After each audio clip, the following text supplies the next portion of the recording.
So we're at 198 and 199, Parshas Vayeshev. Right? If we remember, we concluded last week, right? And Yaakov has met Esau, right? And now they're traveling on, and he's got all his sons, and he had the problem with Dinah, right? So it begins, Vayeshev Yaakov be'eretz megurei aviv.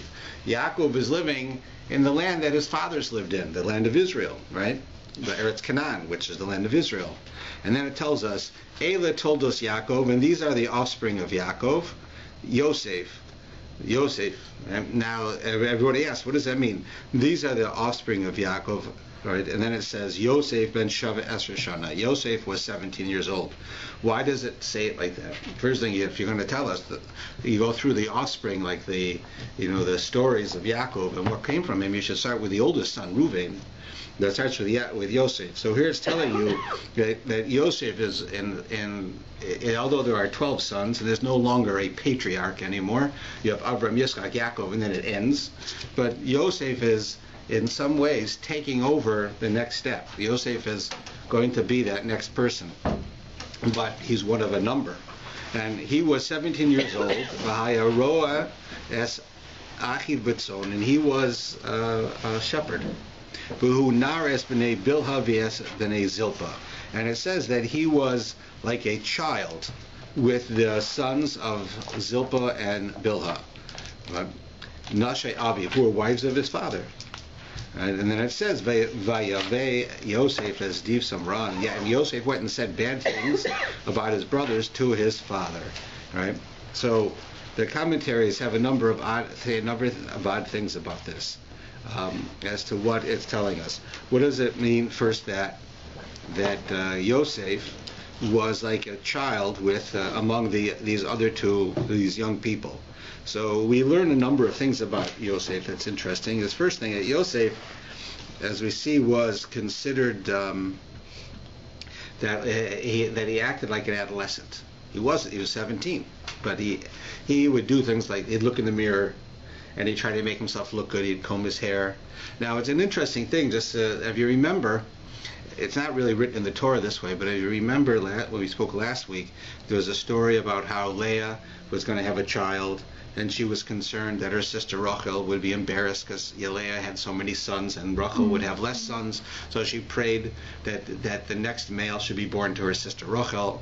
And it turns out that Rachel was also pregnant, and Hashem switched the fetus so that Leah would have Dinah, would have a girl, and Rachel would have a boy, Yosef, right? You switched it.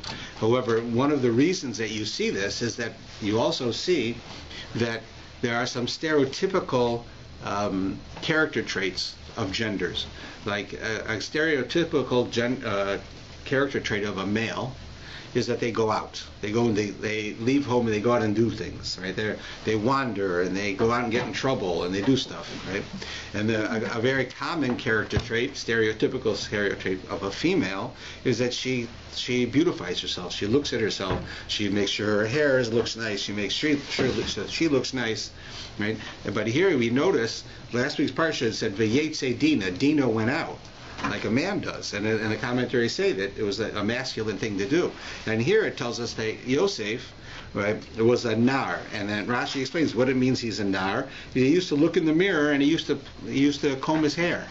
In other words, here you see that Dinah had a masculine trait and Yosef had a feminine trait, right? Not that you don't have that, like that. Of course, you have people like this, but they're telling you a message, because when Dinah originally was in Rachel, right, and Yosef was originally in Leah, and when they switched the fetuses, Hashem switched the fetuses, some of the traits of one went to the other.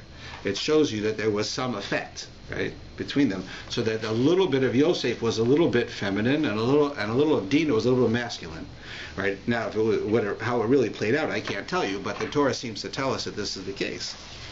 Right? And then it says, so now it tells us that Yosef came back and told his father evil reports about his brothers.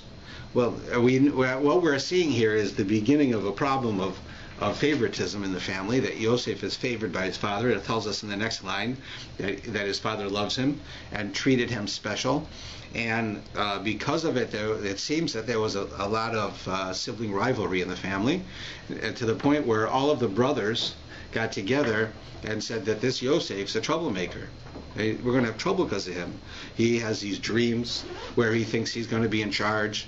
He tells our father about things that he doesn't like that we do, and he says it in a negative way. Our father gives him gifts he doesn't give us. So this is all leading to the point where the brothers are going to get rid of him. Right? First, they're going to put a hit on him. They think they're going to kill him. Right? That doesn't happen, but we see it. We'll read about it. But here is the beginning of it. And what is the evil things that he says? So here it tells us an interesting story. The Medrash says that there was an argument between Yosef and his brothers. And the argument was, are they Jewish? Are they Jewish or not? So the brothers said, we're the offspring of Avram and Yitzchak and Yaakov, so we're Jewish. And we follow the Torah. And if it means that we have strict rules, like you can't eat pig, then we can't eat pig. But there are some things that a Jew can do that others can't do. So we can do that because we're Jews. And Yosef says, no, until the Torah is given, we're not Jews, we're Hebrews. And we can follow the Torah, but we can't do things that other people can't do because we're not Jewish. We're not really Jewish. Because Yosef is saying the definition of a Jew was a religion that received the Torah. The Torah hasn't been received yet. So we're not Jewish. But we are Hebrews. We come from Abraham, Yitzchak, and Yaakov. The brothers argued. So what is it? The Medrash actually tells a story. It says that the brothers went and they slaughtered a cow. Kosher, right? A cow. And when they slaughtered the cow, they found out that inside the mother was a calf. And it happens. Like you have a cow, and the cow's pregnant, you don't know it, and you slaughter the cow. Now, what's the rule with the calf? Like they go and they slaughter, they do shechita on the cow, they cut up the cow, and the calf comes out and is walking around. So if they're not Jewish, that calf, right, is an independent entity, and you have to kill it. Right? Also, you have to shecht it to eat it. But if you're Jewish, the rule is that if that any part of the animal if you kill the animal, any part of the animal is dead. You can't tell me that if I slaughter a cow, then I have to slaughter its leg. Its leg, if you kill it, you slice its neck, its leg is dead. Everything is dead. So the rule is that if a fetus inside of its mother is considered a part of the mother, it's a part of the mother, right? It's like a limb of the mother. The mother has 2 arms, 2 legs, and she has a fetus. The fetus is a part of her. So therefore, if you kill the mother cow, the fetus, even if it's alive, is dead. And therefore, you don't have to do shechita on it. You could eat it alive, so to speak. Now, I'm not saying that they actually did this. But if you were Jewish, if you slaughter an animal according to Jewish law, then the fetus that would be inside would be considered dead, even if it's alive, right? Even if it looks alive. But if you're not Jewish, you can't say that. If it's alive, you have to kill it before you eat it. They can't eat a living animal. So the brothers said, well, we can eat this animal because we're Jewish. And Yosef says, you can't. If you eat that animal, you're eating a living animal. It's a terrible sin to do. So the brothers wanted to do it. So Yosef went back to the father and said the story. Now, this is the Medrash explaining it, meaning that this probably didn't really happen. But it means that the brothers were acting in a certain way under the belief that they were Jews, while Yosef was acting in a different way under the belief that they were not Jewish yet. And therefore they had a number of disagreements, and Yosef went back to the father to say, this is what my brothers are doing. Right? So he embarrassed his brothers. He got his brothers upset. You imagine the one kid who's always being a tattletale on his brother, right? He's going to get himself in trouble, and that's what he did. And then it goes on to make it worse. But Yisrael ohev es Yosef, and Yisrael, who is Yaakov, loves Yosef, mikol bona, from all of his children. He was his favorite. Why? Ki ben zekunimu, because he was the child of his old age. He's getting old now, right? And Yosef was one of the last children born. So he feels, a festival relationship to him. V'asalo, and he made for Yosef kosnes pasim. He made him a coat, right? A beautiful coat. We call it the coat of many colors, right? But he made him a beautiful coat. V'yiru achiv, and his brothers saw Right? Ki osa ohev avihem, that their father loved Yosef mikol achiv, more than them. V'yisnu osa, and they hated him because of it. V'lo yachlu dibru l'shlem, they were not able to even talk to him in a nice way. They hated him so much because the father showed favoritism, and he went and he said terrible things about the brothers to the father, so they were upset. Now, to make matters worse, we start to find out that Yosef has a special gift. He's prophetic in that he has these dreams, and the dreams we're going to see are a bit startling. The dreams, what he dreams, and he makes the mistake of telling people what he saw. Right? So what is it? Dreams? He says Vaycholom Yosef, and Yosef had a dream. Cholom, he dreamed a dream. V'yaged la'achiv, and he tells his brothers. And what is it? V'yosef otznoso, and they even hated him more because of it. Why? V'yomer leim, he says, Shimuna, listen to this hacholom hazeh, to this dream I had. Mehine anachnu ma'alim ulim betoch hasadeh. He says, I'll read it in the English part. He says, we were binding sheaves in the middle of the field, and then my sheaf, right, a sheaf of wheat, right, we were taking wheat and we're binding it together into these long stands, right, so they would dry. He says, so we were all doing this, and my sheaf of wheat stood up, and all of yours bowed down. Right? In other words, it's symbolic that Yosef is going to be standing up, and all the brothers are going to bow down to him. His brothers said to him, what, you're going to be our boss? Would you dominate us? And they hated him even more because of his dreams and because of his talk. Then he comes again. That's not enough already. He dreamt another dream. And he tells his brothers, and he says, look, I dreamt another dream. Behold, the sun and the moon and 11 stars were bowing down to me. So now the 11 stars are the brothers. The sun and the moon are his mother and his father. So now Yosef is saying that all of you guys and our mother and father are going to all bow down to me too. So the brothers, they have to wonder about this guy. Already Yaakov loves him better. He gives him a special coat. He goes and he tells bad stories to his father about his brothers. His brothers are upset with him. Then on top of it all, he goes and he has these dreams, and he tells his brothers in the dreams, you're going to bow down to me. Not only you, but mom and dad too. Right? Now what do you think? They're going to like him? Right? This is a little bit about, it goes back a little bit, the fact that he did this to the fact that he was a nar, he was an adolescent. He was showing off, right? He didn't understand the discipline that you need when you talk to people. You can't brag. You can't do that kind of thing, right? Now that's not really the basis of the story, but it's a lesson that you learn from this, that he increased the hatred that they had for him. Right? So then he went, and it says then, and he related to his father, to his brothers, and his father scolded him. And his father says, and what is this dream you dreamt? We are supposed to come, me and your mother, and your brothers to bow down to you? So his brothers were jealous of him, but his father kept the matter in mind. It says, Shomer Esadar. The brothers got upset, but the father thought about it. And the father realized that this dream came from God. And there's a message here that maybe Yosef wasn't so astute as to keep it to himself, but it's true. Right? That's what Yaakov feels is true. Right? Now it goes on. Now his brothers went to pasture their father's flocks in Shechem. So now all the brothers go out. They're shepherds. They're taking care of his father's sheep. And Yisrael says to Yosef, "Your brothers are out in Shechem, right? Come with me, I'll send you out to them." And he says, "Here I am." And he says, "Go now, look for the welfare of your brothers and the welfare of the flock, and bring me back word." So Yosef's home with the father, and all the brothers are out working, which I'm sure doesn't make them very happy. The father says, "Listen, go out and check on your brothers. Come back and tell me how they're doing." Right? That's what I want you to do. I want you to go check out your brothers. Come back and tell me. So he sent him from the depth of Hebron, and he arrives in Shechem. So he goes on the trip. And now here's a funny thing that happens. He's going on his way to go see his brothers. He says a man discovers him. Right? He gets lost, and he got lost trying to find his brothers. So there's a man there. Man sees him. So he's blundering in the field. Yosef's all lost. Like, what's he doing? He's like a kid lost in the field. The man asks him, "What do you seek?" And he says, "My brothers do I seek. Tell me, please, where they are pasturing." The man says, "They've gone on from here, but I heard them saying, 'Let's go to Dothan.'" So Joseph went after his brothers and found them at Dothan. So they had moved, and he found them. This is a very odd story. What does the Torah have to tell us this for? That Yosef went out to go find his brothers. He gets lost. And I asked a guy, "Have you seen my brothers?" "Well, they were here, but they went somewhere else."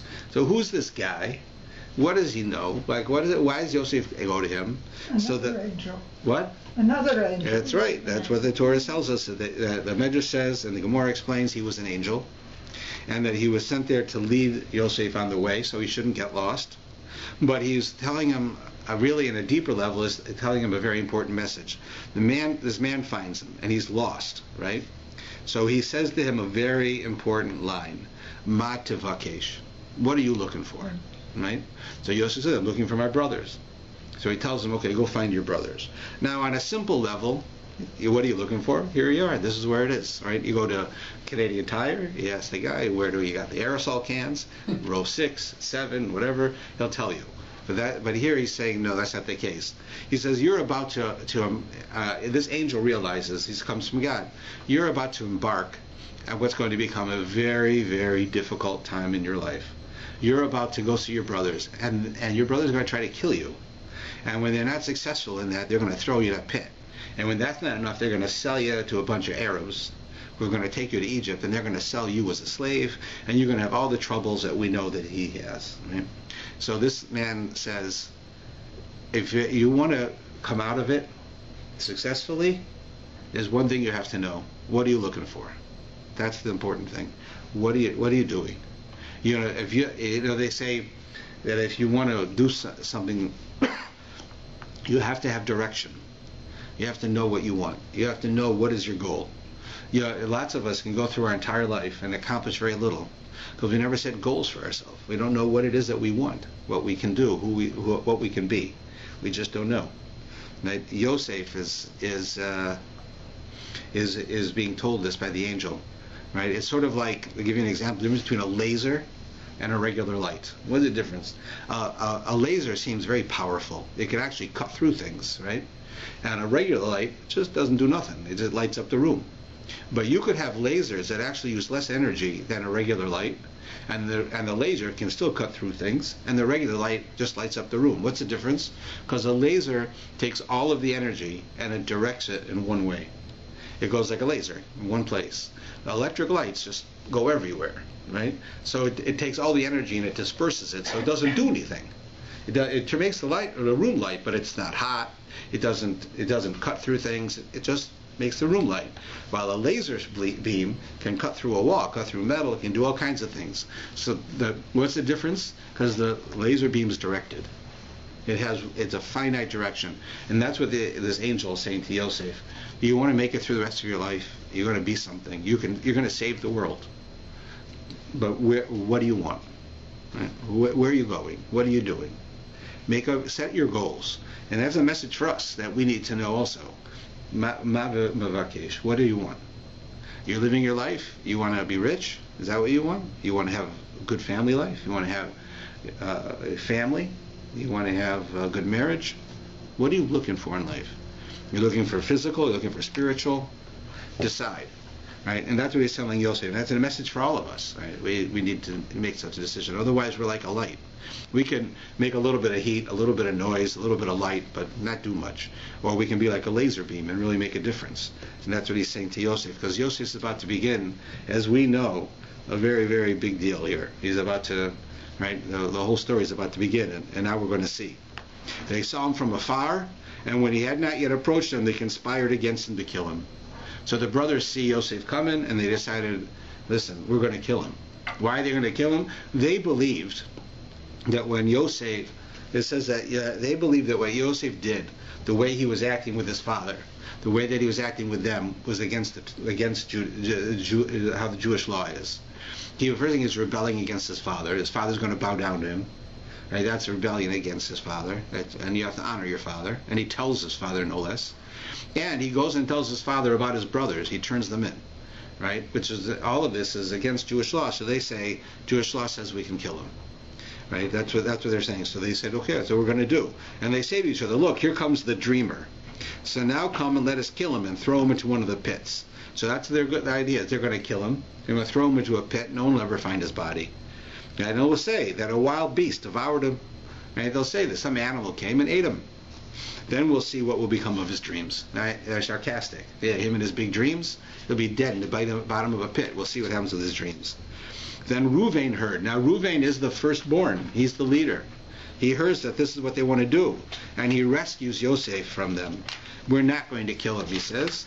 And said, what? We can't do that. Just throw him into the pit, but don't do anything to him. Right? So this is a very odd thing that Reuven says, go in there, don't kill him. Throw him into this pit. So what's so odd about it was a couple of things. One is, Rashi tells us that the pit that he put him in, it says that the pit had no water in it, right? So he wouldn't drown. But it says, when the Torah tells us it doesn't have water, it means to tell us that it had snakes and scorpions in it. So you throw him in there, and he's going to land on a bunch of snakes and scorpions. He's not going to live. So what's Reuven doing? He's going to die, right? What good is that? You don't kill him. Let's just throw him into this lion, right? The lion's not going to eat him. Right here, don't kill him. Let's just throw him into a pit full of snakes. But it's a pit, right? So what did he do? He didn't help anything, right? The next thing is, why didn't he say, if you don't want to kill him, then don't kill him? I don't want you to kill him. I'm the oldest son. You have to listen to me. Don't kill him, right? If he's going to save him, he's going to save him. What is a halfway save? So first thing, it says that Reuven's held accountable for this. Just like Yosef's about to go down into Egypt, it says that Reuven also went down here. Reuven lost his being the firstborn. Like, there's a certain privilege of being the firstborn. He loses it here because, you see, he doesn't take a leadership role. He should have said, "We'll save him," but no, he compromises. Now, what was his intent of putting him in the pit? The idea was as follows: that the animals have free will. I mean, don't have free will. An animal doesn't really have the ability to choose right or wrong. An animal does what an animal does, right? If a dog bites somebody, you can't go and rehabilitate the dog. You can't punish the dog for biting. The dog, you don't want him to bite, so you can teach it not to bite. But if it bites, it's not like it's evil. It doesn't understand good and evil. It's a dog, right? So you throw them into a bunch of snakes. Snakes, what do they know? If suddenly they have some body laying on them, they're afraid, so they're going to bite it. Right? So because they think they're going to die. They have no idea of right and wrong. So they don't have free will. So Reuven's understanding was, I'm going to throw him into this pit, and God doesn't want Yosef to die, so God will control the snakes. Thank you. He'll control the snakes so that they won't bite him. That was his intent, that he would live that way. But ultimately, he was held accountable for not saying, just let him go. Instead, they ended up doing that, and they sold them. Right? So they sat to eat food. Now this is all crazy. After they throw them in this pit, then they sit down and they're going to have lunch. Right? Just like that. They raised their eyes, and then they saw a bunch of Arabs coming. Right? And so Yehuda says, what are we going to do if we kill our brother? This doesn't do us no good. Let's sell him. We'll make some money. Right? What good is it to kill him? Let's just sell him and get rid of him. Right? So it says that they sold him, and they took the money and they bought shoes because they needed shoes. So they went and they did that. And they got rid of him, and then we know he was gone. They took his fancy coat that his father made, and they dipped it in the blood of an animal so they could tell the father that he got eaten by an animal. And then it goes on, as in 206 and 207, that he goes down to Egypt, and they sold him to Potiphar, who was a minister of the Pharaoh. He was an important guy, right? Potiphar. And this is where we have a whole new story. This is where Yosef proves who he really is. Now, remember before, I told you Yosef had some of this within him, a little bit of an ego. He's always looking at himself in the mirror. He's combing his hair. So he knows he's handsome. And he was a very handsome man. Right? The Medrash tells us he was very handsome. And it says that he goes down now and he gets bought by Potiphar's wife, and wants to have an affair with him. And she basically tries to force him. When he says no, she tries to force him to have an affair. She tries to attack him. So it goes on, this whole story about what happens. But before that, we have a very odd thing. Right in the middle of this story, Yosef gets sold, and we're about to hear this whole thing about Potiphar's wife, and suddenly the Torah changes topic. If you look on 208 and 209, suddenly the topic changes totally. It's like they changed the channel in the middle of the show. We're watching the show, and suddenly, boom, boom, boom, they change the channel. We have a new show on. Now it talks about Yehuda. Right? What did Yehuda do? It says that Yehuda, in the meantime, right, it says he gets married and he has some kids, right? His wife conceives, she had a son, conceives again, she has another son, and then she has a third son. And the first son goes and he finds this woman named Tamar, and he wants to get married, right? So what happened is that Tamar was an extraordinarily beautiful woman, and also an extraordinarily righteous woman. But because she was so beautiful, her husband, who was the son of Yehuda by the name of he doesn't want her to get pregnant because it'll spoil her beauty, he thinks. So he has relations with her, but he does it in a way so she shouldn't get pregnant. And because of this, he's punished and he dies. Right? So now, here you have a woman whose husband dies. She has no children. So there's a concept in Jewish law that we don't do this today, but it's in the Torah, where the woman has to marry, but the woman should marry the brother of her husband. That way they have a child, and the child will be the closest genetically to the brother, who died, to her first husband, because the brother has similar genes, and the wife is his soulmate. Right, so she has similar soul. So they have a child. They name the child for the dead brother, and then that way he goes on. Right, it's such a concept. So Tamar is a very righteous woman. She wants to do this. She wants her first husband should have this. So she marries the second son. The second son does the same thing. The second son says, "This woman is so beautiful. I'm not going to let her get stretch marks or whatever." So he does the same thing, and he dies. So now Tamar, she wants the third son. Right? And Yehuda is saying, forget it. You killed two of my sons already. He doesn't know why they're dead. He doesn't know what happened. He just knows that his two sons are dead and this woman is the same wife. I'm not giving you my last son. It's the only one I got left. So he won't do it.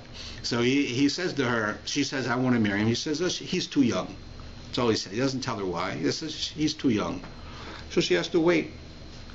In the meantime, she knows she's being pushed off. That's what's happening. He just doesn't want to say it to her, but she knows. So she decides that she can't marry the youngest one because he's too young. He's under bar mitzvah. So she's going to get the father, because that would be the rule. The father would do it if the brothers couldn't do it. So but the father is already. She knows he's not going to do it because he doesn't want to die. Right? He's afraid. She knows it's not her fault, but so she goes and dresses up like a prostitute. And she goes to where the prostitutes hang out in the main road, and she waits for Yehuda, the father, to walk by. And God gives him a very strong urge to have relations as he's walking by. Like he gets very excited, and he sees this beautiful woman who's dressed like a prostitute. He doesn't recognize her, so he has relations with her. But since he wasn't planning, he didn't have any money with him. I had to pay her. So she says, I want my pay. Now she's playing a role because she just wants to get pregnant, which she gets pregnant, by the way. But she says, that she wants her pay, so he doesn't have any money. So he says, listen, I promise I'll pay you. It's like when you go to the gas station, sometimes you find out you don't have enough money to pay for the gas, so you give the guy your driver's license, and you say, I'm going to go get the money, I'll come back, you give me my license back, because you don't want to lose your license, so you do that so you can get your cash. So in this case, Yehuda gives her his stick. That's because Yehuda is like the king of the Jews. He's got like a scepter, gives it to her, right? And he gives her a few things. Right? His ring. He has a ring also, which is the king's ring. So he gives her that, and he said, "I'll come back with the money, and I'll pay you." He comes back, he can't find her. He asks everybody, "Where was that prostitute? Anybody see this prostitute who was here?" No, nobody sees her. Okay, story ends. Now what happens is, and this goes on, that she's pregnant and she starts to show. Now as far as everybody knows, including Yehuda, Tamar is supposed to be waiting for his third son. Right? Now he knows he's not going to give the third son to her. But nevertheless, she still has an obligation to wait so the third son can release her. He can say, you can now get married. Right? They don't have to have relations. They can choose not to. So they choose not to, but they have to release her. He's not old enough to release her yet. And as far as Yehuda knows, she wants to marry him.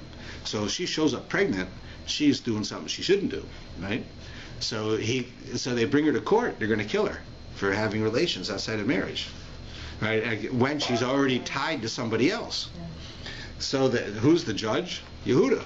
He's the judge. He's the king. He's the judge. So they bring her to him. Now Tamar knows that if she gets convicted, she's going to get killed. And she's not going to have these children. She's not going to have anything. She'll be gone. So, but she doesn't want to embarrass Yehuda because he's a special person. So he brings her in to try her, and he asks her, who had relations with you? Who was it that did this to you? And she says, I'm not telling you. She says, well, you have to tell me. And she says, the man who owns this stick and this ring is the one who had relations with me. That's all I can tell you. Now Yehuda knew it was his stick and his ring, but nobody else knew it.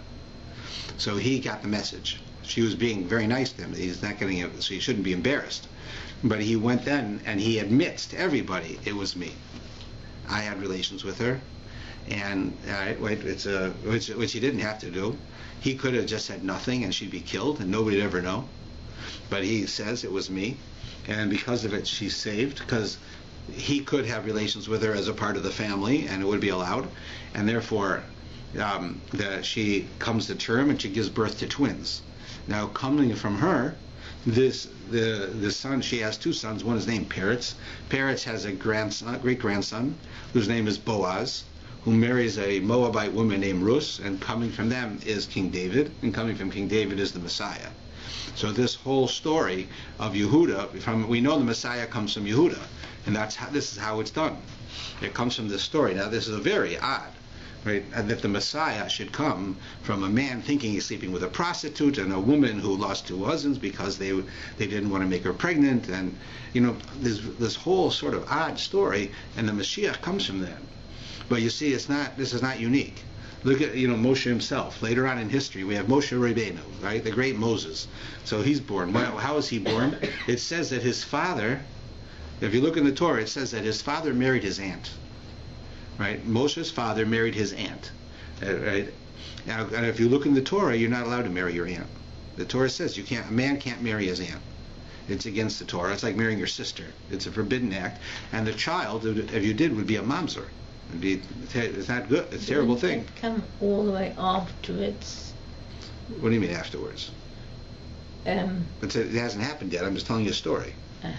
So Moshe himself, who is the savior of the Jewish people, if the Torah had been given when he was born, he would be a mamzer. So it's already something a little funny, right?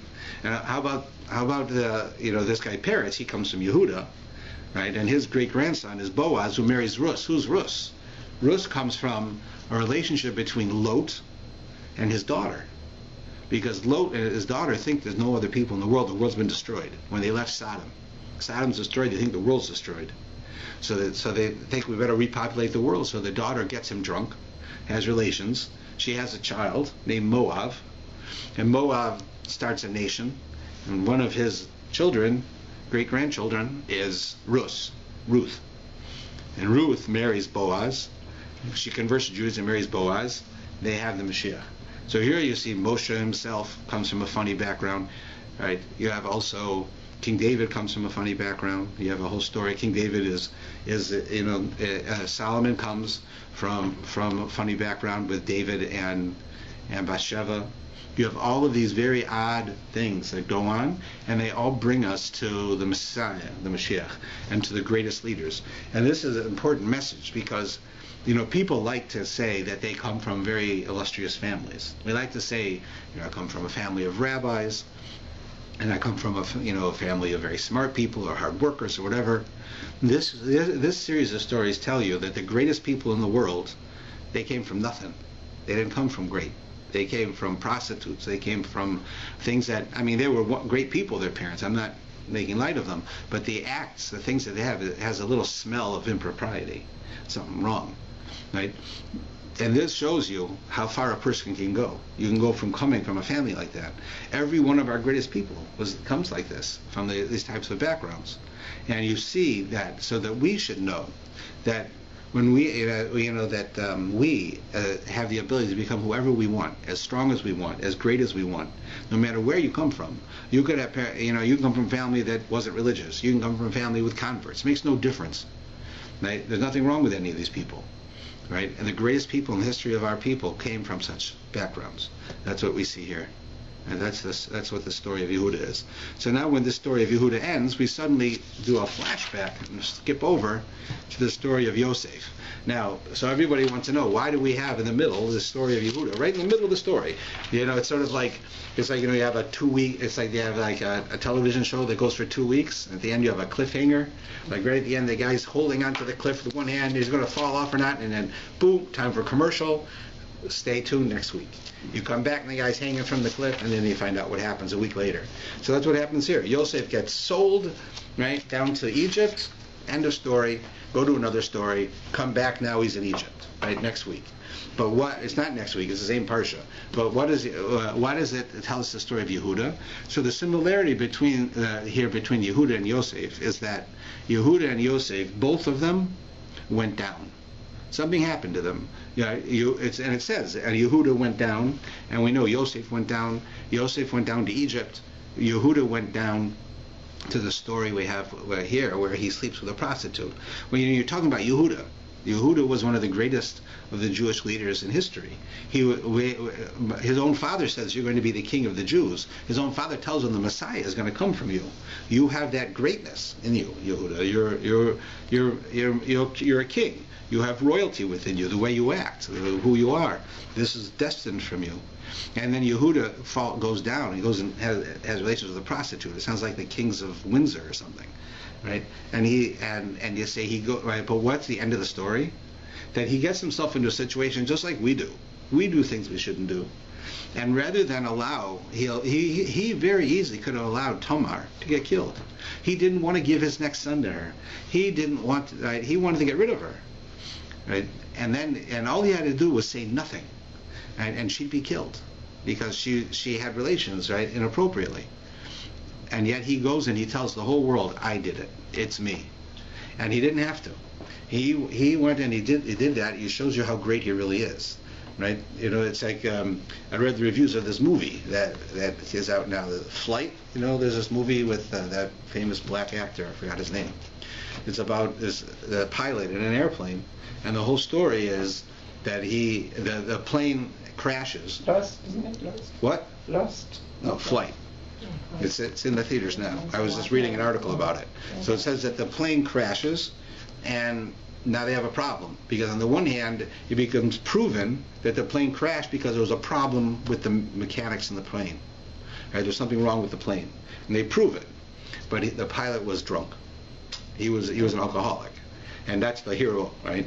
So they go through. They hire a lawyer, and they get everything thrown out about him that he was a drunk, so they couldn't prove it, right? So they ask him in court, right? They go through this whole long thing, and he's fighting alcoholism and drug addiction through the whole show. And the night before the court case, they tell him, you've been sober for 2 weeks, right? I'm going to bring you to a hotel now. In this hotel room, we took all the liquor out of the room. You're locked into this room. Tomorrow morning is the case, and we're going to come and meet you in the morning. His lawyer and his friend tell him, we're going to meet you in the morning, and we're going to win this case because they can't prove that you were drinking. They did prove that there was a problem with the plane, but the one issue is that when they cleaned out the plane, there had been no service on the plane because there was a lot of turbulence. So it said that they found 2 empty little bottles of vodka. So somebody had to drink that vodka, and the only people that had access to it were people who worked on the plane, right? So if they ask you, right, I'm not telling you to lie, but it's the only way they're going to be able to say that you were drinking. And he did do it. It was him who did it. He drank it and put it in the garbage, and they found it. And after the plane crashed. So they go through this whole long case, right? And and that night he gets drunk. He finds a way, right? He gets drunk, and they come in the morning and they get him sobered up, and they bring him into the case. And he finally, after the whole thing's over, he's sitting there, and they say to him, "Okay, were you drinking?" "No, I wasn't drinking." You have a problem with alcohol?" "I don't have a problem with alcohol." "Do you have a problem with drugs?" "I don't have a problem with drugs." So we have one last question. We found these 2 bottles of whiskey. It could only have been one of the staff people. All the staff were tested.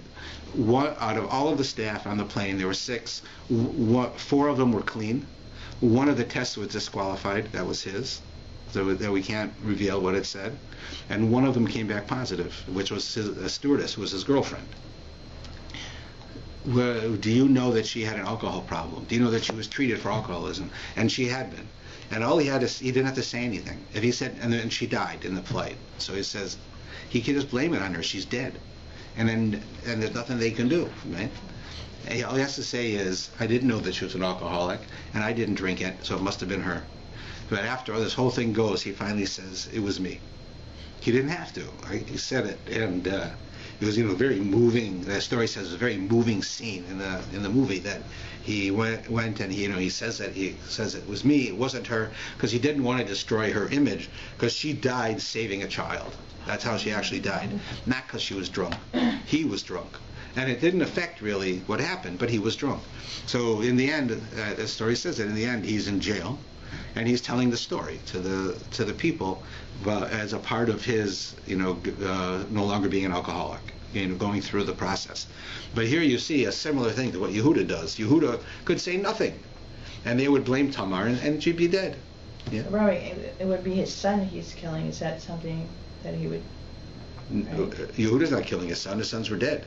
2 out of 3 were dead, and 1 was a little kid. But Tamar was bearing his child. Yeah, but oh, you mean because now he knows who it is? Yeah, but it's still a very young fetus. All he cares about is, all you'd think he cares about is my image. I'm the judge. I'm the king. And I'm going to say it. So let the fetus die. I have a child. I don't need this one from this lady who killed my 2 sons. I mean, but he acknowledges it, and that's why Yehuda was so great, that he had the inner strength to be able to say it was me, even though people look down on him. He'll say it was me. And Yosef also goes down, and we're going to read now that he goes into Potiphar's house, and Potiphar's wife wants to have an affair with him, and she tries everything she can, including forcing him, and he doesn't do it. And finally she says to him, I had a prophecy, and it's a mitzvah for you to have relations with me, because then she had this prophecy, because from me are going to come great members of the Jewish people. That's what she tells him. And Yosef says, you're wrong. It's not true. Not true. But she had this prophecy. Her error was that it was her daughter.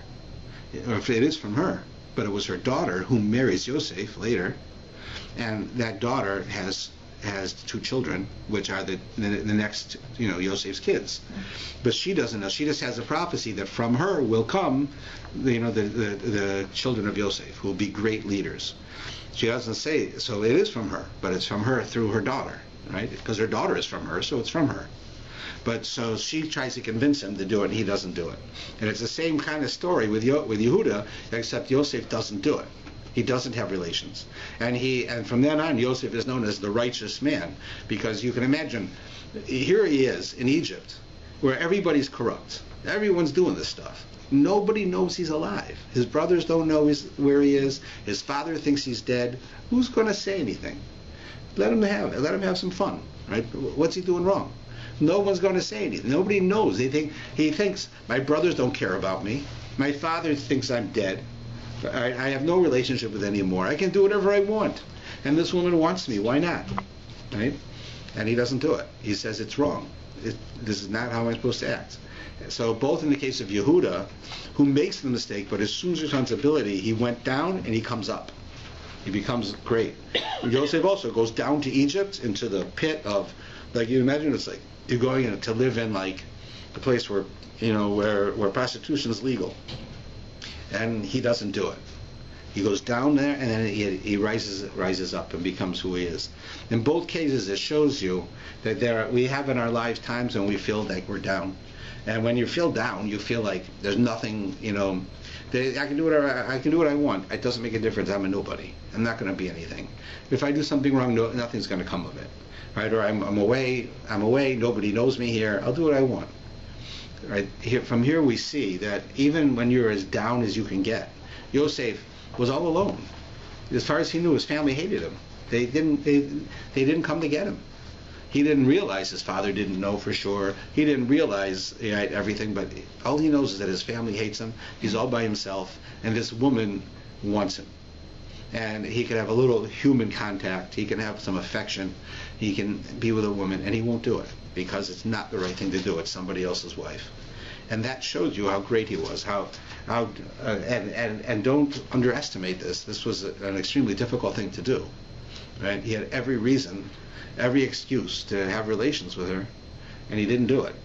And that shows you how great he is, right? It's like, sometimes people will say that, when I'm in shul and everybody's around, I'm great. I look like the most religious guy. But if I go out to another city and nobody knows me, maybe I'm not so religious, right? Yosef says, you don't hang up your yarmulke when you're on vacation. You are who you are, and you want to follow the Torah. You follow the Torah even when it's tough. And that's what happens with him here, and that's what that's telling you there. Then, of course, at the end of it, I can't really get into it because our time's running out. But at the end of it, he doesn't have relations with her. She's so frustrated that here I am. I'm an attractive woman. I'm a rich woman. He's living in the house with me, right? He was the servant in the house, and he won't do this. So she decides, I'm going to teach him. So she tells her husband that he raped her. He tried to rape her. And he would have raped me if I didn't get away. So, of course, what are they going to do to a servant who tries to rape, especially a Jewish servant who weren't very well liked? So they put him in jail. And jail there is not like jail here. Jail here is bad enough. But jail there, you get out when the king says you get out. That's it. And you get whatever the king says you get. And if he doesn't say you get, then you get nothing. So here he is sitting in jail with a bunch of criminals, right? And this last part is an amazing story. It shows you how great he is. Here's Yosef sitting in jail, right? And he's got these two men with him in jail. You have the chief baker and the wine guy, right?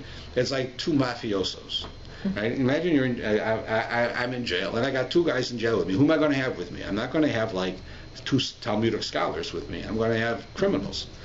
So I'm going to say, listen, I'm here. I was framed. I didn't do anything wrong. I didn't rape this woman. I wouldn't have relations with her. That's why she did this. But no one believes him. And he's a righteous guy. And he's in jail, and he's with these criminals. So he's sitting there in jail, and one day he wakes up. They all wake up in the morning. He looks over, and he sees these other two guys are depressed. They got a long face. They're sad. So he says, what's wrong with you guys? What is it so sad about? So they tell him, I had a dream. And one talks about the dream of how, that I poured wine for Pharaoh, I had grapes. Another one says I made these cakes and it was for Pharaoh.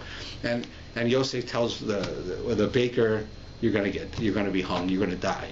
He tells him what the dream means, you're going to die. And he tells the wine guy, you are going to go back and you're going to pour wine. But Pharaoh's going to take you back. He's going to realize it was wrong to send you here. He's going to take you back. When you go back, remember me, he says, because I'm stuck here.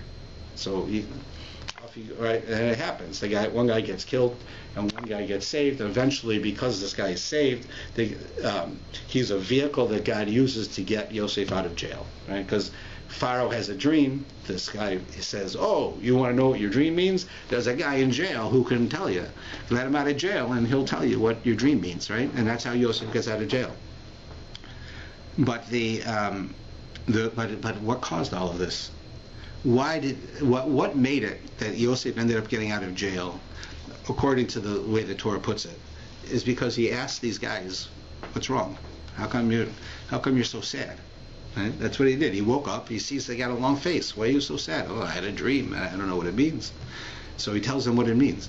The fact was, Yosef was a righteous man, and he's living in jail with a bunch of criminals. What would you do if you were in that? I told what I would do. I would try to get into solitary confinement.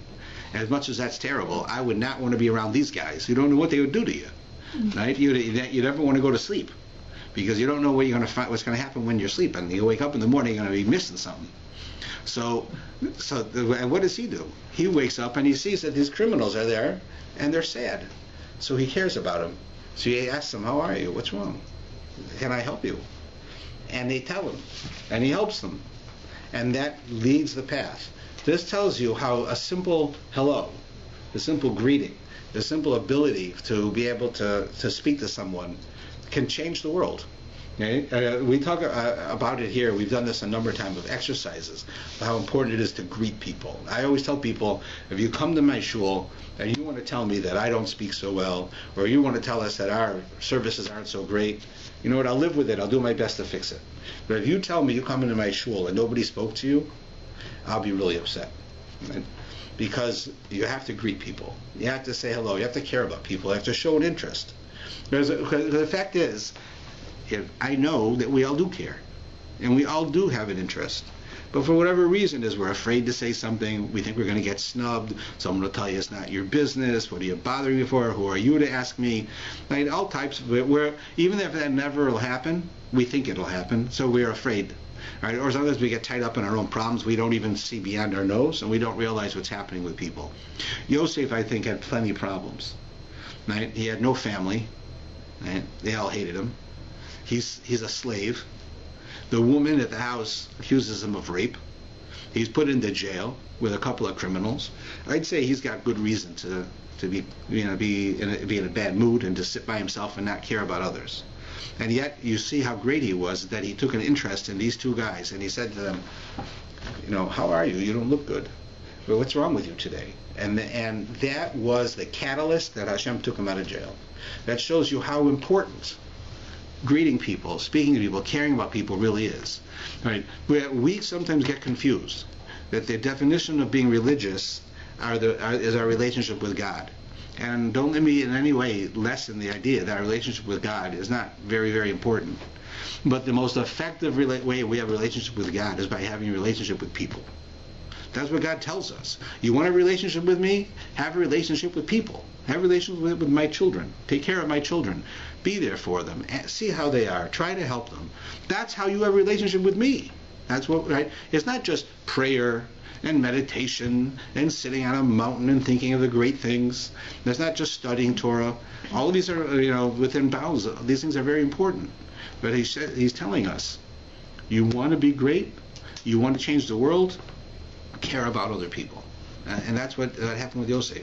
Yosef got out of jail because of Hashem. But Hashem didn't take him out of jail until this happened. So the Torah is telling us that this is the catalyst. This is what caused it. This is what Hashem finally said, okay, he's ready to come out. He should come out now. Because he took the time to simply ask a lowlife, how come you look so sad today? What can I do to help you? And he did it. That's how we have to be.